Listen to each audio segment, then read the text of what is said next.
Welcome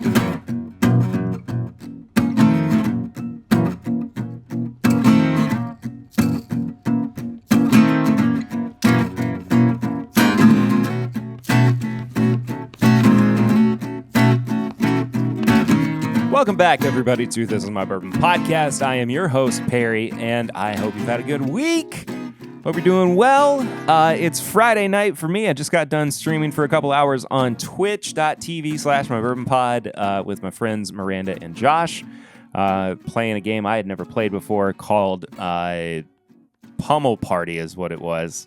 And it was a lot of fun. If you missed it, you might not be following on Twitch, and you might not be following on social medias at My Bourbon Pod for updates on stuff like that. But hope you do follow, and I hope that you come and hang out with me next time I stream over there, because it was a good time. And Josh got a little drunk. Miranda's pregnant right now, so she's not drinking.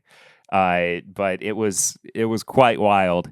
And of course, I was drinking bourbon throughout the entirety of the stream. But it's Friday night. We're having a good time. We're going to get right into things because it is the Maker's Mark Cask Strength age-stated review and kind of discussion. I wanted to structure this episode a little bit differently because I was thinking about it earlier, and there's more to this than just going like, is it worth it? I think I want to discuss more of like what this is in general, than just going nose, palate, finish, and price by the time that it's all said and done. So we'll get there. But before we get there, we got some other stuff we got to take care of, such as the segment that we usually start off episodes with, known as Flying Blind, where I try something that I've never had before or something that I haven't had in a while and have kind of forgotten about. In this case, I am going to crack into a bottle that I have had for a very, very, very long time. So long, in fact, that the logo has changed, the packaging has changed, and this bottle doesn't even look the way that it does now. But I have not tasted Maker's Mark 46 in I don't even know when the last time that I tried this was. And if you're a video watcher, you can check out the design. It is the old style, the original style of Maker's 46, when it was really just kind of two numbers sitting next to each other. I'll pull up the new style that they have for folks to look at, because it is now in their traditional bottle shape. I think at one point they changed the logo around a little bit. I could be mistaken about that, but it's got a paper label on it as well, and it actually spells out French oaked instead of just kind of being a little bit more not necessarily like being coy about what it is that 46 means, but I think that it does them a lot of good by at least telling people that, hey, this is a finished product. You're not going to get you're not going to get the standard Maker's Mark experience by trying this product. It's, of course, 94 proof instead of the typical 90 proof that you get from Maker's Mark. So we are going to get into this here in just a second. Let me grab a glass. I have to sneeze as well. There literally is dust on this bottle, and I think it might be making me sneeze. I can't tell, too. It's very hard to tell from the image on Maker's Mark's website whether or not they have switched to the screw top for the Maker's 46, or if they have stuck with the cork. But as you could hear, back in the day, it was in fact a cork. Wait, what on earth is the actual packaging?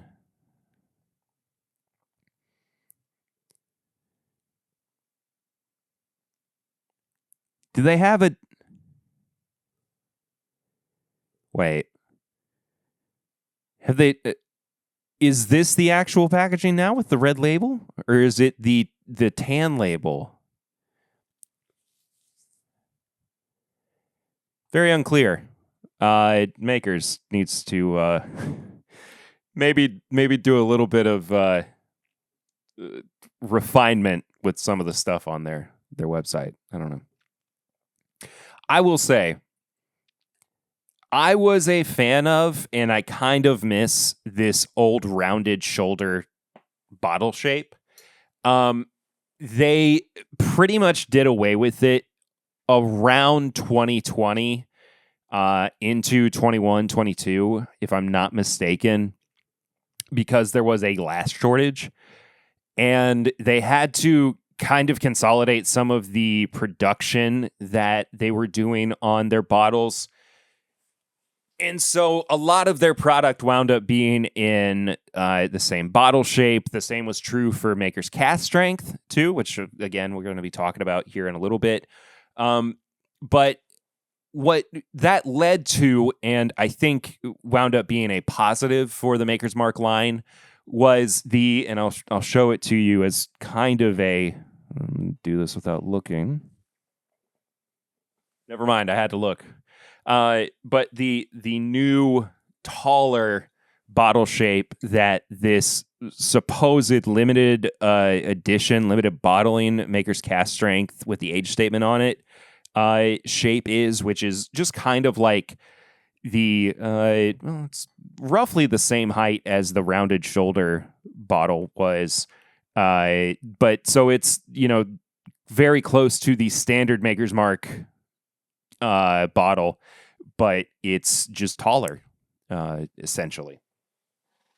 So slightly elongated, but I did really like that they took things in a different direction. And also, I mean, it was a different direction for the whiskey itself because it was French oak finished. It was a whole process of a new recipe and everything that they were trying out with their product, first time in the history and of the company and whatnot. But anyway, let's get into this.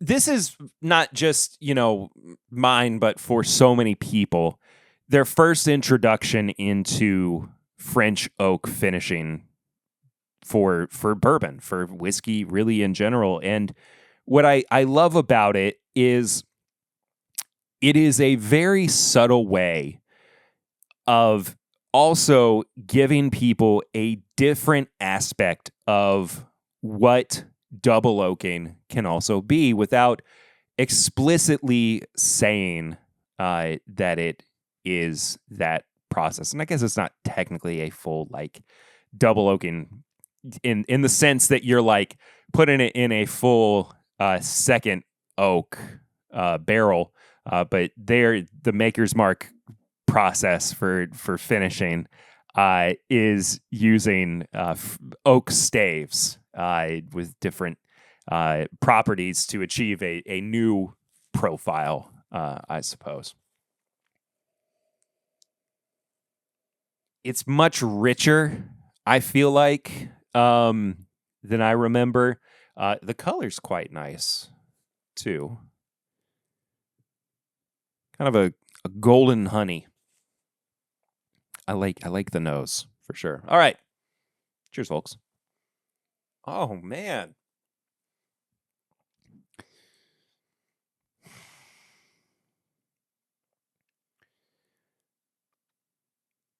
Now, I've had Maker's 46 since I opened this bottle, and I'm pretty sure that this is the only bottle that I have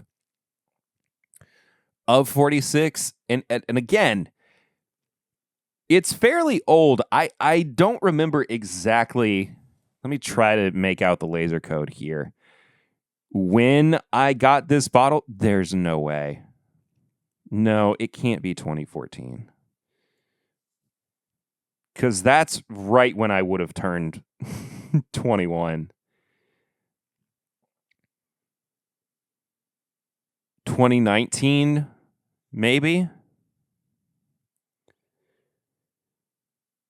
Yeah, 2019 seems a bit more reasonable. So if this really is a bottle that has been open for 6 years, it's held up remarkably well.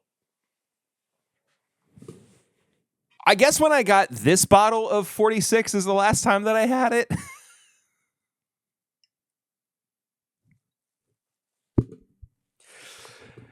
How we doing? We're doing great, aren't we? Why did I forget about this? Let's compare, shall we? We may as well. We're here. I just happened to look over at my bookshelf next to my desk and realized that this bottle was sitting there. So, and this one I know that I got within the past year or so.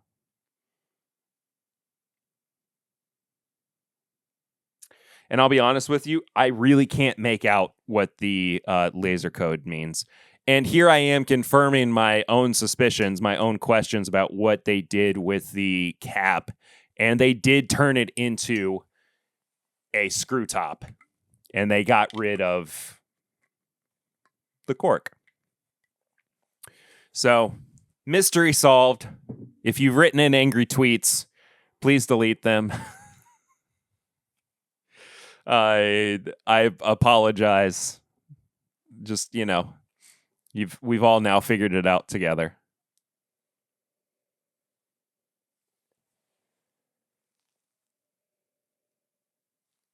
Now, one of these bottles has been open for a significantly less amount of time than the other.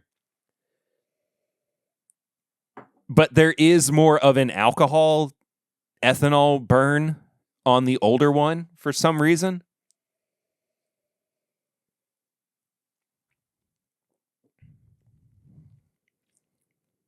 Older one again, oak forward, sweet. Really nice, just caramel corn note on the palate as well. They're nearly identical. The new batch, the newest version of this that I have, is strangely enough just a little bit spicier.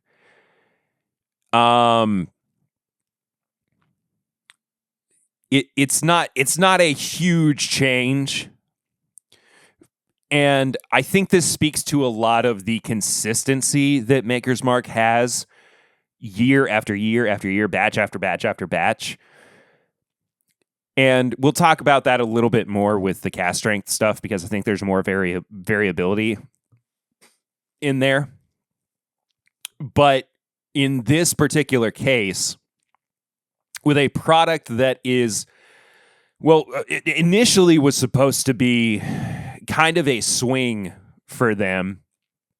It was supposed to take their market into a slightly different direction, but also give their consumers a chance to try something so new for their drinking experiences.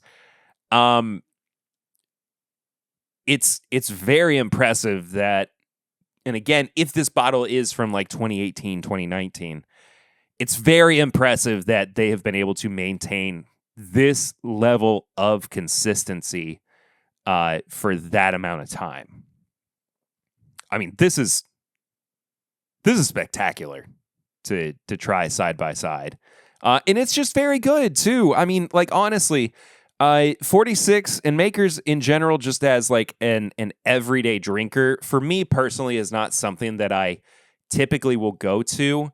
My dad, of course, if you know the history of the show, his drink of choice when I was growing up was Maker's on the Rocks with a splash of water.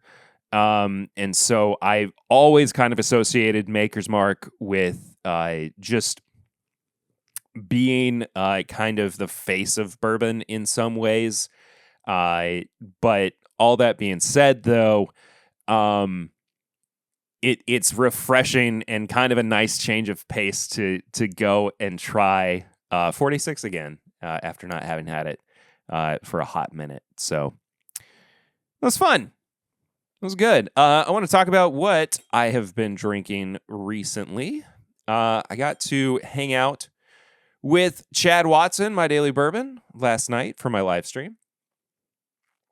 We tried some unreleased batches of Rare Character Limited Release. If you want to go and watch that, you can do so over on YouTube or watch the video on demand, the VOD, on Twitch. Either way, support the show, of course. We appreciate it. I appreciate it. I'm the only one who steers this ship nowadays. Trying to think otherwise.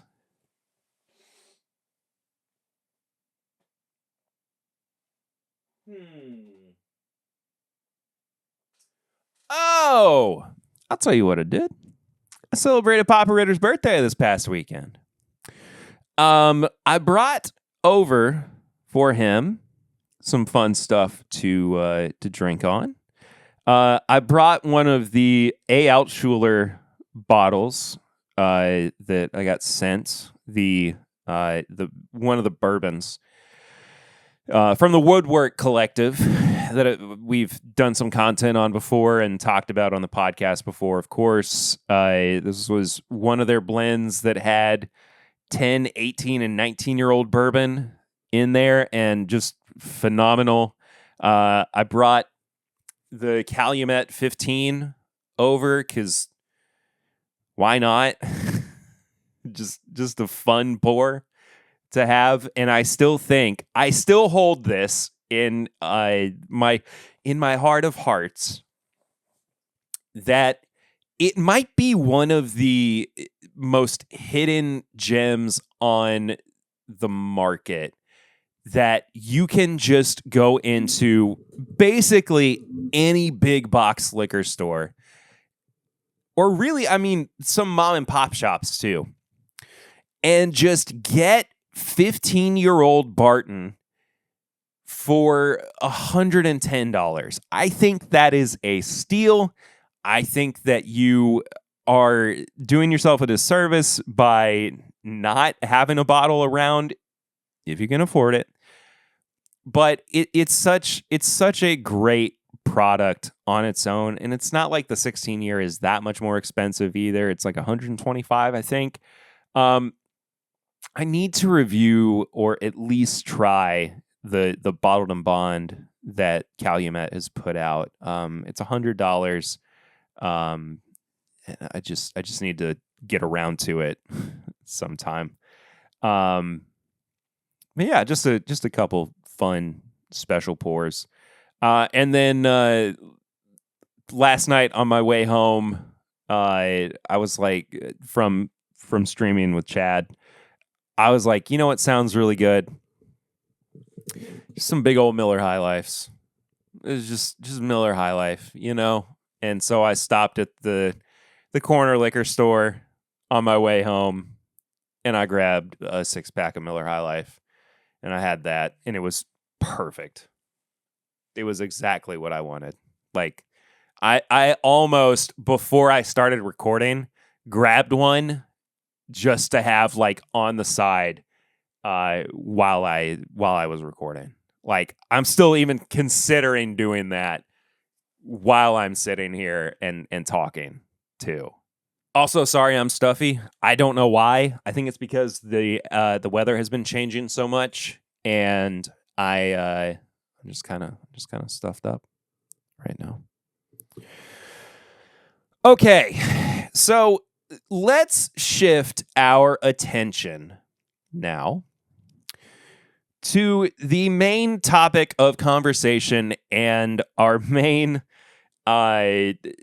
our main focus, I guess, just for this episode, which is going to be Maker's Mark Cask Strength, and specifically the 2501, which is a limited bottling according to Maker's Mark themselves. Now, I have combed over the Maker's Mark website. And when you go to, and here's what we'll do. I'll show you this just for anybody who is watching the video version of the podcast. Let's go to the homepage for Maker's Mark. Okay. You got this nice landing page. Discover the bourbon fans call a must drink. They're talking about Maker's Mark 46. Okay. They're highlighting 46 cask strength. You scroll to the bottom. They're highlighting Keeper's Release, regular makers, their basic lineup, including, of course, cellar aged, and then private select. Private selection, I guess, is the correct phrasing for that. However, there is nowhere on the landing page, the home landing page, where they mention this limited release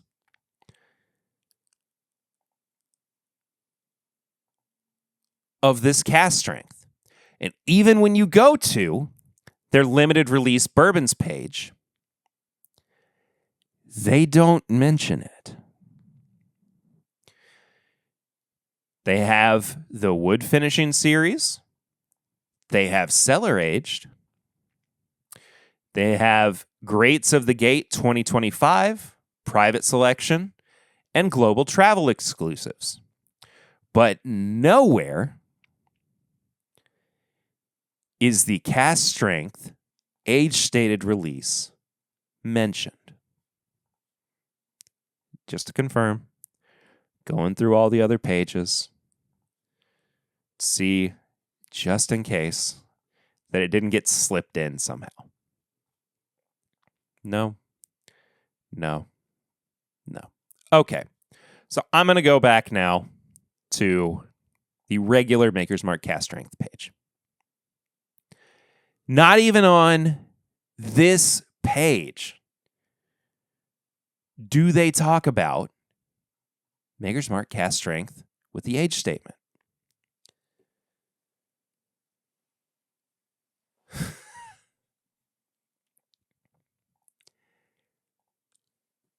What is this release? What happened? Okay? Now, here's the other side of this from my perspective. And you have probably noticed this too. This has been the only Maker's Cask Strength product available at liquor stores for like the past month. This is not a complaint from me. This is sheer confusion. Because if you're going to call this a limited bottling, if you're going to make this a specific batch, and then you're not going to have separate from this limited bottling Maker's Mark cask strength as it stands, just sitting on the shelf as an alternative offering, what is this? What on earth? Like, where is the clarity from them? There was no like press release. There's nothing on their website. There's just like confusion as to where this is supposed to exist. Like, even and not to rely too heavily on Breaking Bourbon, but usually Breaking Bourbon is pretty reliable on new releases and reviews in terms of like, hey, this is something that, you know, you should be on the lookout for. And it's either going to, you know, replace this product, or it's going to be a limited release, or they're going to just have a press release come out. Now, it was a few months ago, I want to say, at this point, as of the release of this episode, right? So this is November of 25 when this episode comes out. And a couple months ago, I was doing my live stream, and during my live streams, I like to look at the news of the week for bourbon. And during that, I also like to look at TTB labels and I just talk about, new releases and stuff. The TTB labels at that time included this Maker's Mark Cask Strength label. And again, it was unclear as to whether or not this was going to be the replacement for Maker's Mark Cask Strength, or if it was just going to be a limited release. And it just doesn't seem like there's any clear language. Like, I understand that this is in their limited bottle. Maybe that's the answer. Maybe that is the clear-cut answer, and I'm thinking too much about it. Maybe that's it. But in the end, why would there be a short... I literally went to 3 different stores today so I could find one bottle of regular Maker's Cask Strength so I could put it up against this bottle just to see the difference. Okay?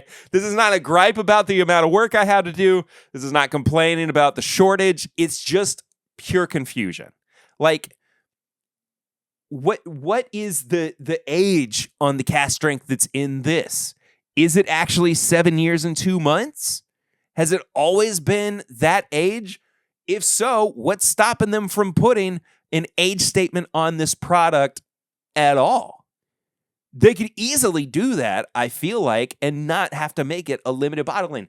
I'd be happy to pay the $40 or $45 for an age-stated barrel-proof bourbon from Maker's Mark. I think this is genuinely the best wheated bourbon at barrel proof on the market. I will say it. I think it is an incredible value. I don't know what else to say. I think it's just great. I think this is of the core value. I think I said this last week too, as I was wrapping up last week's episode. But of the core products at Maker's Mark, their core product line, I think this is the best bourbon that they have. And again, doing this side by side, we're going to see how it actually compares, if there is really much of a difference. But it's just, I don't get it. And when I was, I again went to 3 different stores. Okay. I went to Total Wine first. I saw James Wolverton, friend of the show, and he was like, "We're just out. We're just out." I looked at the shelf, and there was just none there. Right.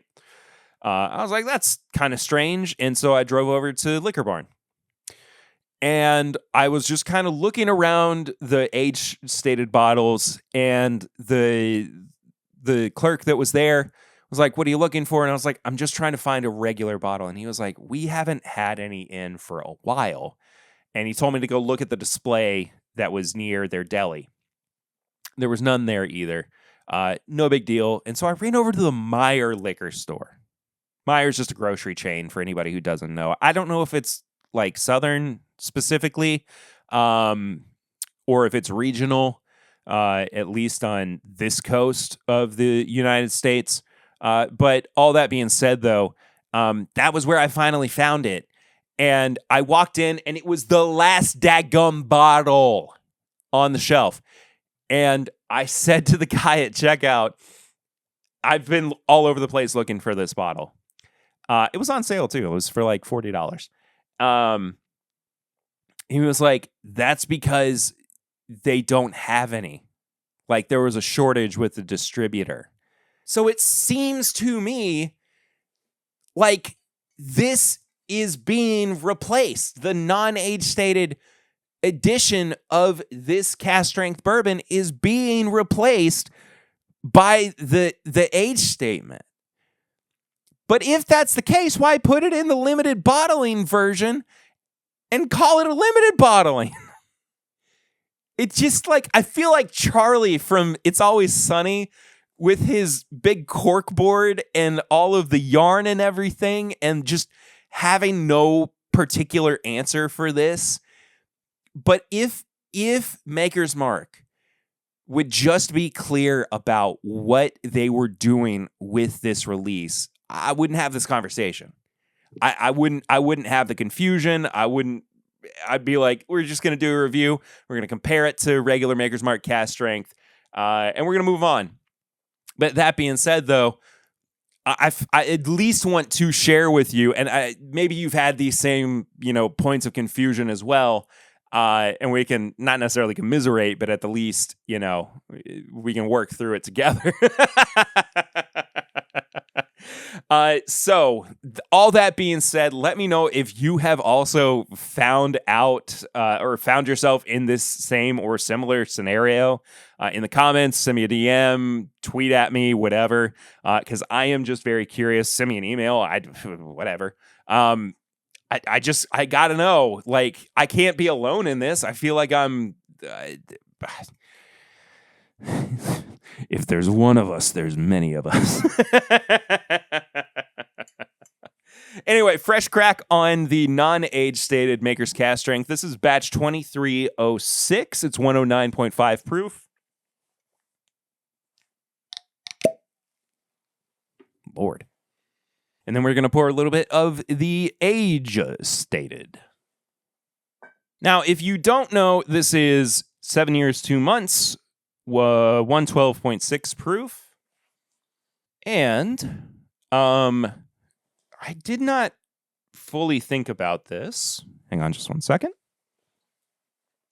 But I don't think I've ever talked about the mash bill for this product on the podcast before. And sure enough, it is listed in at least one corner of the internet and on whiskeyandmyweddingring.com. Our buddy David Levine. He did a review of Maker's Mark cask strength. And he's got the mash bill listed as 70% corn, 16% red winter wheat, and 14% malted barley. Now, I trust David. And I believe that is true. I think if you were to go to other spots on the internet, you could also find that information and back it up. I'm not doubting David. Why does it sound like I'm doubting him? I'm not. I would never doubt David. Ever. So, let's start with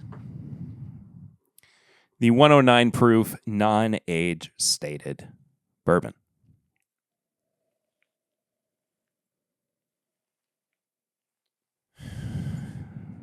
Cherry, dark chocolate, little bit of cinnamon and bacon spices, a hint of clove, oddly enough, too.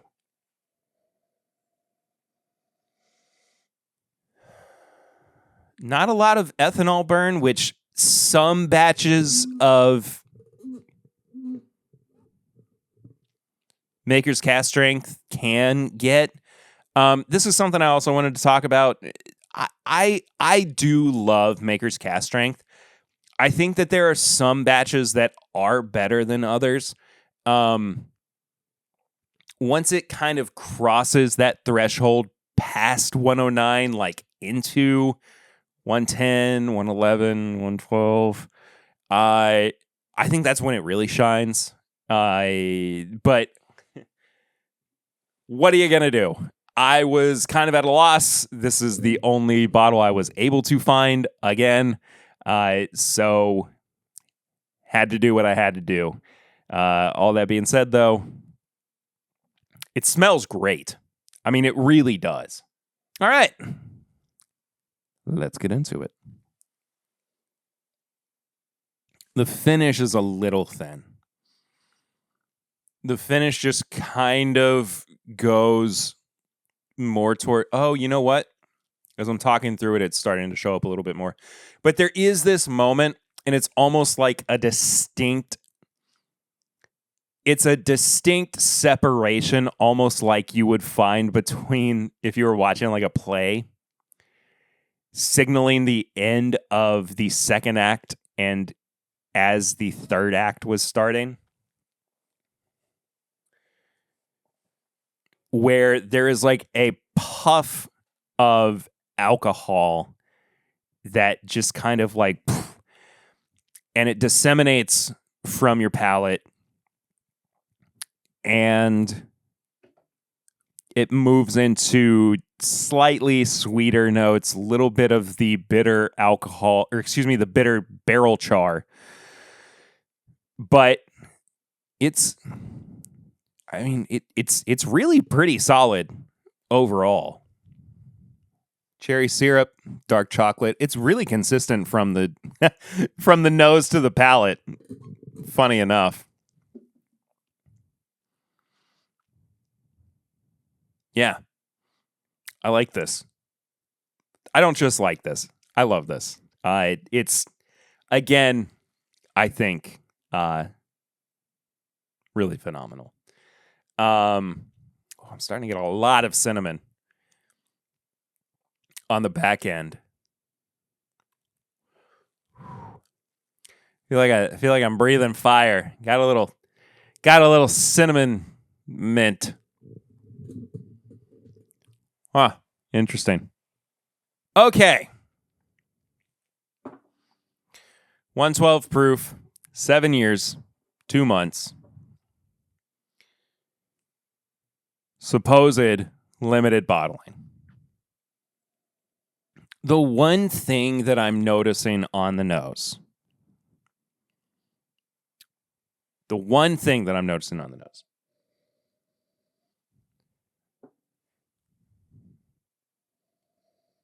Is that it's a little more full.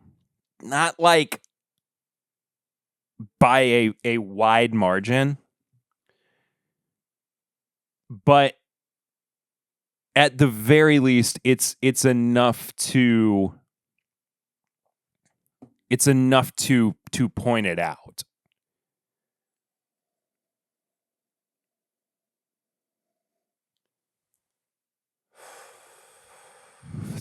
That's really good enough.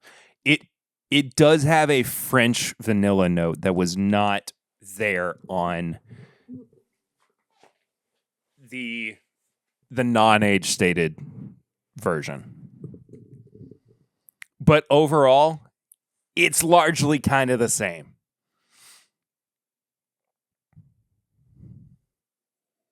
The difference would be almost like going from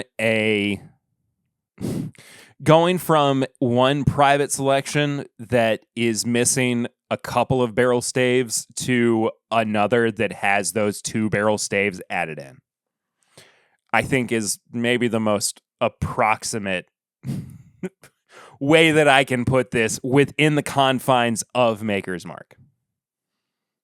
Okay. I've lost the cinnamon, almost cinnamon like red hot, in favor of that French vanilla note.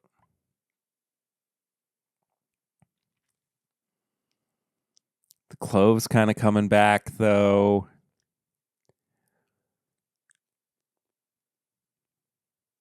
Little bit of honey.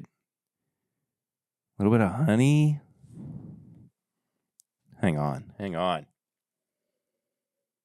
It's so good, man. It really, I think that Here is my honest evaluation of this.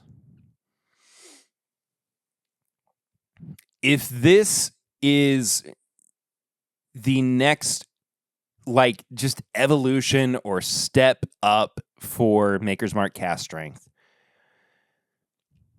that's fine. Don't change the price. Keep it at $45 or $50 or $55 or whatever the heck it is. Absolutely do not change the price. If this is like so slightly marginally different, it doesn't make any sense for there to be a price difference between the two. They're so similar.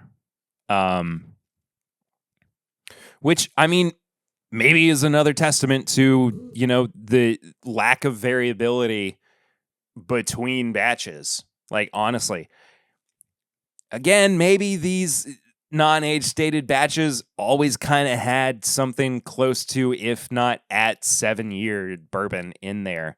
I don't remember exactly what the, because I think it's close to like 6.5, 7-year-old bourbon that typically goes into a Maker's Mark batch.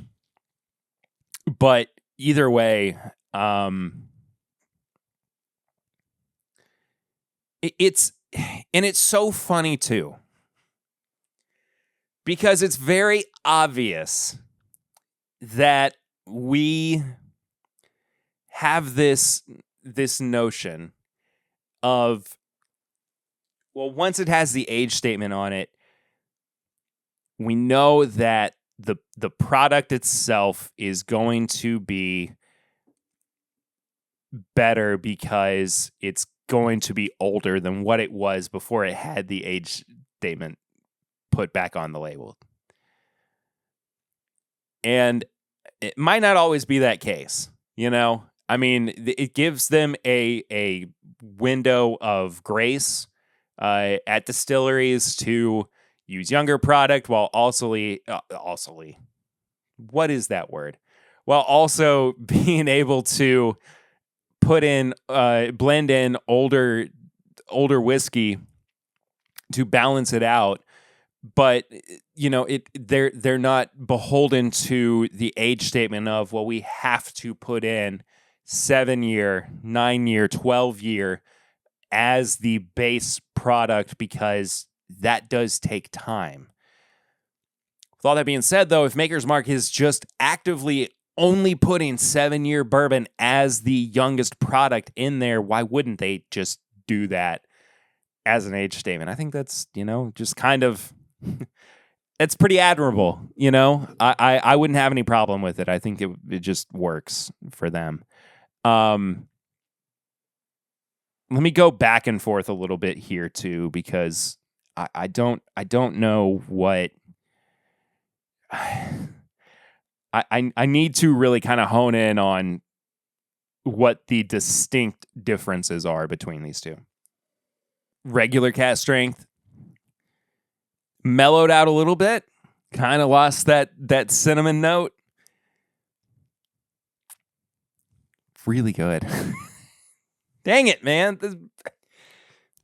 I love getting to do this. Can I just say for a second, I'm very thankful that I've been able to do this for 8 years. I'm very thankful I've been able to do this for 407 episodes, week after week after week, and that people still tune in to me talking about the nuances of bourbon. Thank you very much. I really appreciate it. You guys are the best.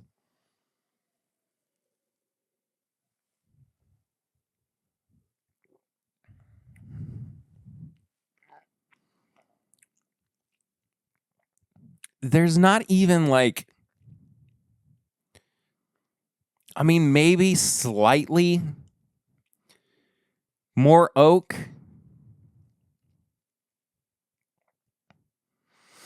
I think there is just very slightly more oak, but not enough where, not enough again, where I think that they would need to make a drastic change to the way that this product that the Maker's Mark Cask Strength is available on the market. I think that it just needs to be at the same price. It needs to be readily available, and don't change anything else. Like, I love the age statement. I think it's super cool. That's it.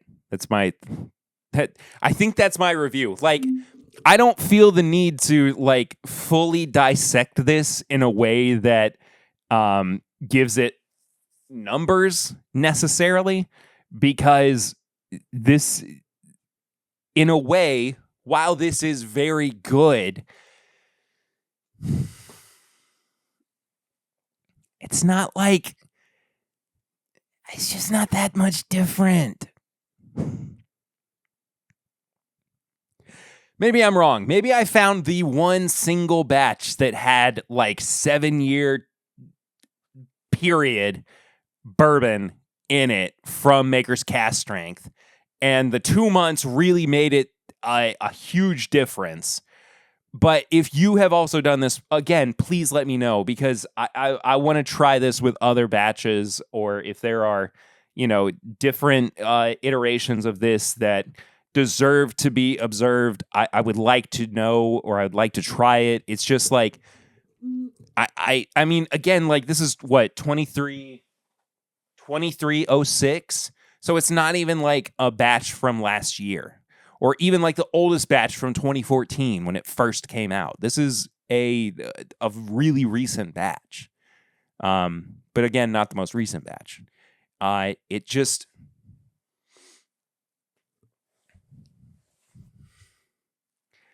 shows consistency. It shows that they know what they're doing, at least. And hopefully this is not a game changer for the way that this product exists in the tiny little hole, not tiny, but in the hole that Maker's Mark fills on the shelf. So that's my thoughts. Those are my thoughts. That's my rambling. I hope that made sense. So I'm gonna do something crazy here, though. I'm gonna blend not just the two of them together, which I'm gonna try first.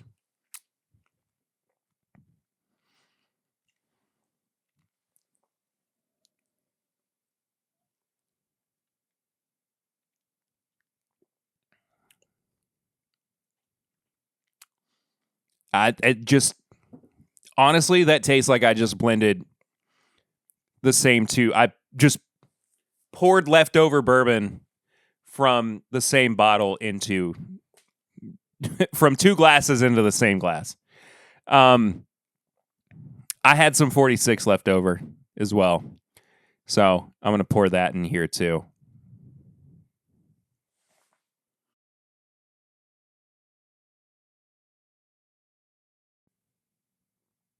So if anything, I've got like half 46. So 23. I've got Maker's Mark Cask Strength 23. But it's not even really cask strength because 46 is watered down. Whatever. I don't know. I don't know, brother. I who's to say? We're going to move on to Barrel Rings. It's a segment of the show where you can participate and be a part of it. You can call in and leave a voicemail or text and just leave a message with the hotline number 859-428-8253. I'll listen to them on air or read them out and respond to them. I don't cherry pick them either. I just get the ones that have been sent in over the past week and present them as is. I don't listen to them. I don't listen to them until I listen to them, or read them until I read them. And we got one from old Chad Watson, My Daily Bourbon. Yeah, still cringing at that voicemail message. driving as per usual, thinking about tomorrow. For those of you who don't know, Perry and I will be going live streaming rather, from an unknown location. But, Perry, that brings me to the question of, you're going to answer this after the fact, what pours are we having on the live stream? And what's the topic? Because you never told me. Surprisingly, no picking-up trucks riding my ass or anything, but there is a small Toyota Corolla in front of me who's going like 35 at a 55. So, anyway, yeah, Perry, see you tomorrow. And happy to be the weird third wheel on this date that's yet to end. Okay, well, very strange way to go about that, but thanks for calling in. As always, Chad. Chad started the trend of calling and leaving a barrel ring while you're driving your car. So if you just so happen to be listening to the podcast while you're driving and you want to hit a little pause button and send in a voicemail, again, that number is 859-428-8253. All of the things that I talk about on the podcast as far as like plugs and whatnot, they are also in the description below for your convenience. But I also call them out because it's a good way for people to also be reminded of them. But what was the topic? Well, if you haven't gone and watched that yet already, I talked about it earlier in the episode. We tasted some unreleased Rare Character products, 2 Rare Character limited release bourbons, batch 13 and 14. 14 is going to be the last bourbon that Rare Character is going to put out for the year as far as their limited release products. We tried a rye that they're putting out. I cannot for the life of me think of the name of it off the top of my head. Something Knoll. Yeah, something Knoll. Whatever. Everything was fantastic. And then I also blinded Chad with some pours as well because I thought that would be fun to do. Why not? Why not, man? I mean, you know, he was bringing some stuff up for me, and I blinded him with mostly ryes. Or it turned out. I also had a boo rye in there, and then a bourbon. And I won't ruin that for anybody who hasn't seen that just yet. So go and check that out. And Chad and I got up to some shenanigans, and it was a good time. Good time had by all, though. Going to move into, though, last couple segments of the show, High Proof Hot Takes, where I air grievances or provide hot takes for things that, well, I just feel like you need to hear me say that you might not be ready to, and I want you to just accept them as fact. And here's the thing. Look, I do actually have a high proof hot take this week. I think that there is one fast food item that stands heads and shoulders above all other fast food items. I'm not a big fast food guy. I don't typically get a lot of fast food. But if I'm going to break and get something that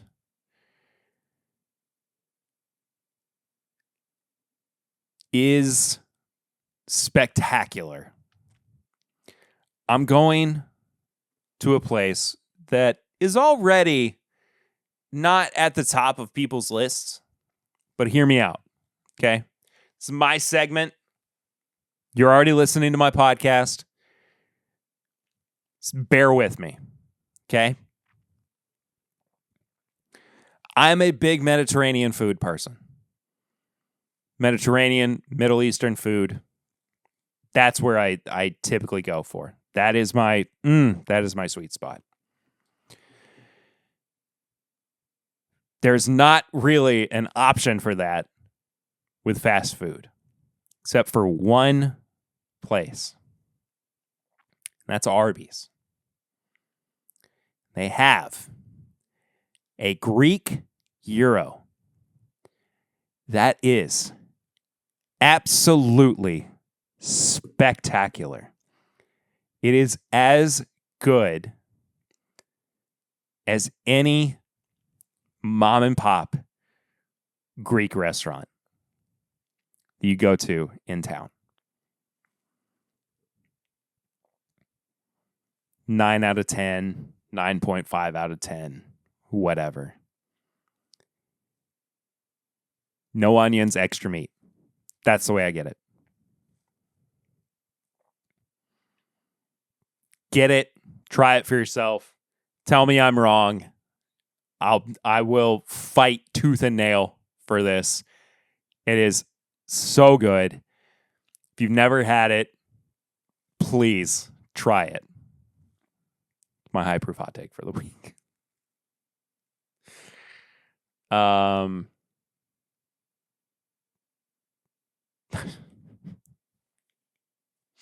Not one to recommend fast food, of course, but here we are. Ooh, the nose. The nose on the super blend. It smells like coffee. It smells like a fresh pot of coffee in the morning.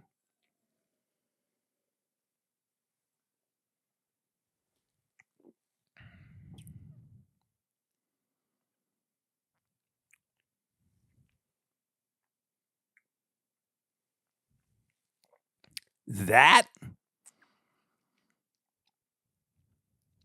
is so good. That almost drinks like a private selection.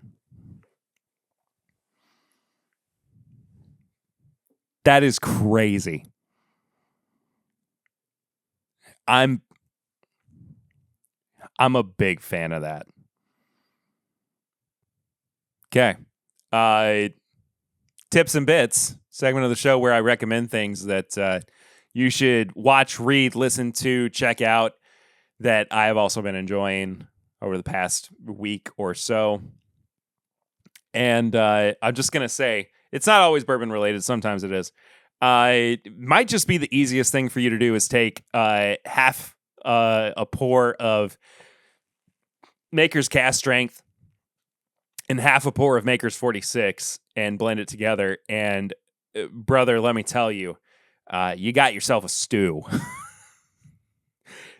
This is crazy good. This might be the best thing I've had all podcast.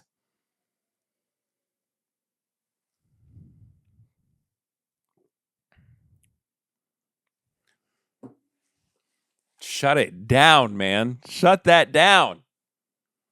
I love it. Absolutely love that. I have a couple other things that I want to recommend. I know that this is I'll go broad and then I'll go niche. Okay.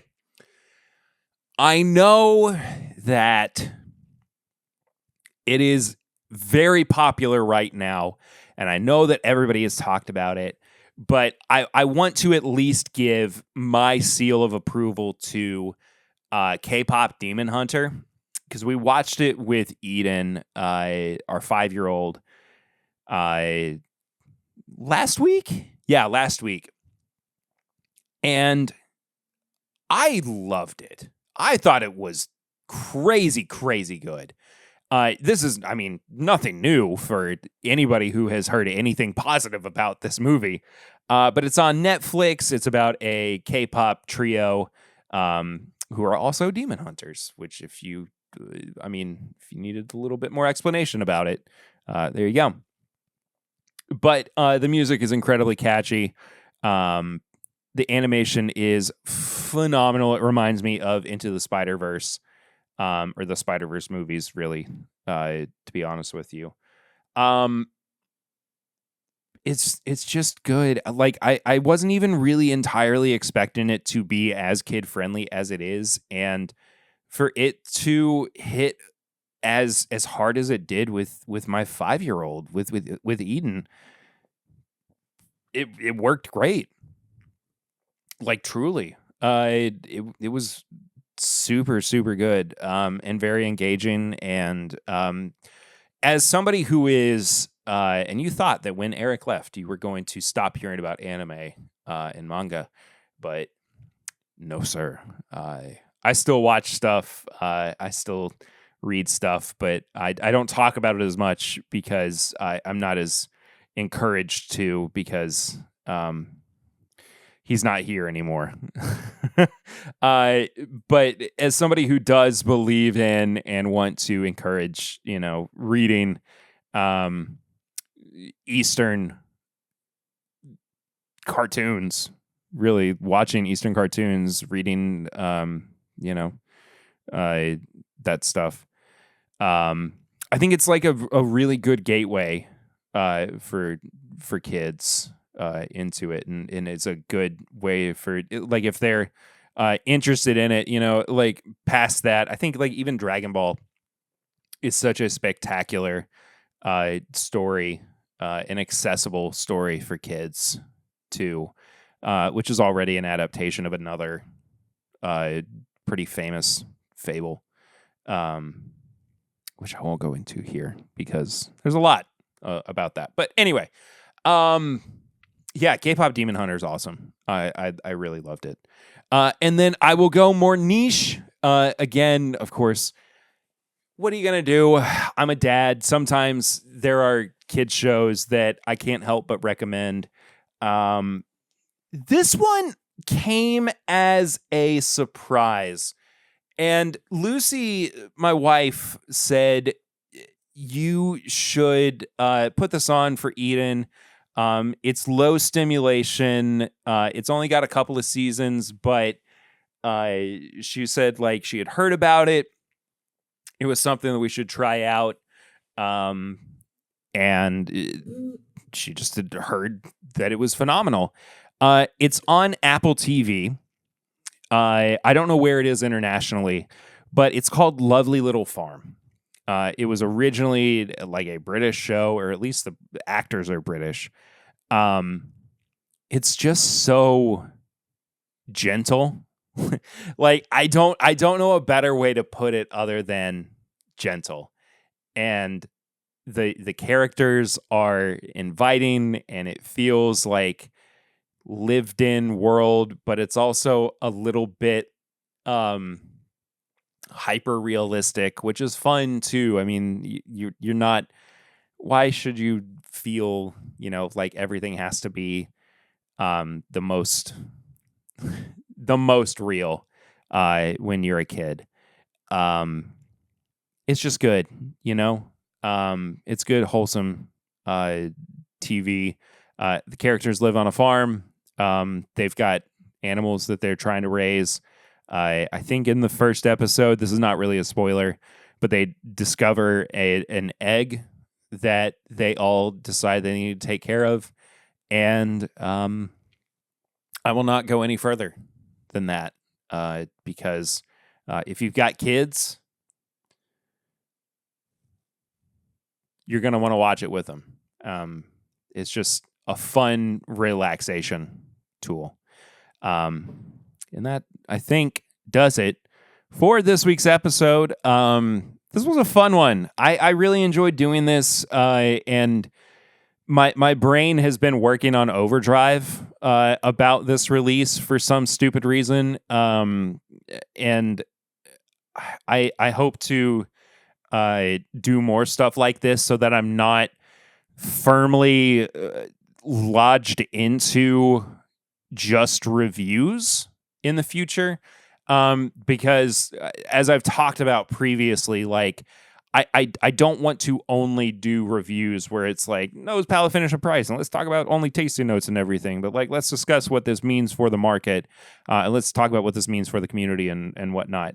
But like, just broad pictures for stuff. But Let me know what you think as well.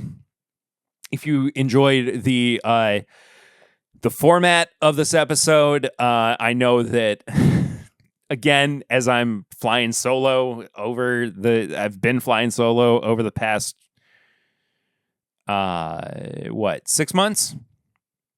Things have looked very different for the way that the show has operated, but I think that the squeaky wheels have been they've gotten the grease that they needed, and I feel like things are operating at a much higher capacity, and I'm really enjoying it, and I hope you are too. We'll figure out the future as it moves forward. I'm working on guests. I'm working on interviews. I'm working on what's coming up over the next couple months for the show, and then we'll hop right into the new year. We've got the best of episode. Well, not best of really, but like best of what came out this year episode. That will happen either towards the end of 25 or very beginning of 26, which is crazy that we're at this point that we're talking about the new year already. Not the point that I thought we would be at now here in November, but we are. So, what are you gonna do, man? You know, things change, and I'm really I'm in a good groove, and I hope you're here along for the ride with it, as always. But I want to let you know that if you are enjoying what I'm doing, you can get more of it. You can support what it is that I'm doing by heading to patreon.com/mybourbonpodcast and chup chick. I can't get the word out. Chuck in $1 a month. And you can hop on our Discord for that little amount of money. But from $5 and up, you get bonus content every single daggum week. Mondays, there is a bonus episode. On Tuesdays, there are the pregame chats where I just get warmed up for episodes and talk about some stuff, answer some questions from the community, usually from the Discord. And also release the unedited, uncut version of the podcast where I throw in some bonus stuff that is only for the Patreon community. Patreon, you might have noticed that there has not been anything bonus up until right now, but I am telling you, as I have just crossed into the next day where it is 12:36 a.m., I am going to record something bonus for you at the tail end of this episode. So stick around. Do not stop the episode. I am not done just yet. Stick around. Don't stop listening, Patreon. You got something else coming for you. But there are other tiers where you can get other rewards. Once again, that's patreon.com/mybourbonpodcast. You can also become a free member where you can just kind of follow along with some updates. There's not really anything bonus over there other than just like regular updates. I'll start posting some like social media stuff that I do on Twitter and Facebook and threads and whatnot that you would get otherwise for the free tiers.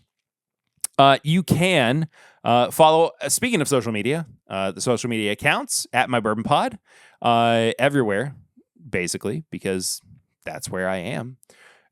If you want to follow me personally, I am at pritter1792, pretty much everywhere too.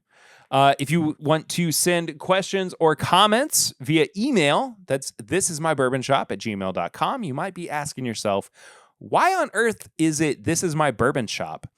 The reason behind that is because before I started the podcast, I actually started an apparel and merchandise shop because I'm a graphic designer and I just have a passion for graphic design. And I have a passion for bourbon, of course, and I wanted to make some stuff that you can still put on your body. Shirts, hats, sweatshirts, shower curtains, bath towels, beach towels, stickers, phone cases. I'm forgetting the other stuff. Buttons, puzzles. There's also cups, mugs, stuff like that. Bourbonshop.threadless.com. I do all the designs that are over there. You can get logo merch. You can get little mottos and phrases and stuff like that. Christmas is coming up. There's the Christmas is Made for Bourbon merch that's over there. There's also Santa's favorite bourbon drinker mug, or not mug. There's just a shirt. There's also a mug that says, it's Christmas Mom that I made a couple years ago that I just anticipated people would put bourbon in and their mom would yell at them for it. I don't know why. I just thought it was funny. Get that mug, drink bourbon out of it on Christmas morning, have your mom yell at you for it. It makes me laugh. I don't know what else to say. As I said earlier, you can leave a barrel ring, 859-428-8253. Leave a voicemail or send us a text message. We have a P.O. Box as well. P.O. Box 22609, Lexington, Kentucky, 40522. And then last but not least, you can leave us a 5-star rating and review on your podcast app of choice. The easiest one is the Apple Podcast app, which is what I choose to, well, not really choose to, but what I check regularly. And there hasn't been one in a minute, but if you listen on the Apple Podcast app and you haven't done so, please leave a 5-star rating or review. I'd appreciate it.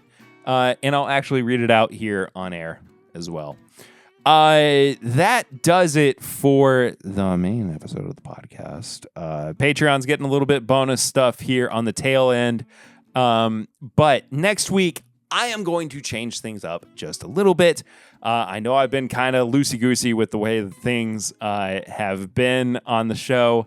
But next week, I was talking with my sister, and I was thinking about my interview that I did with Chuck from Appalachia, and he was talking about cornbread THC seltzers.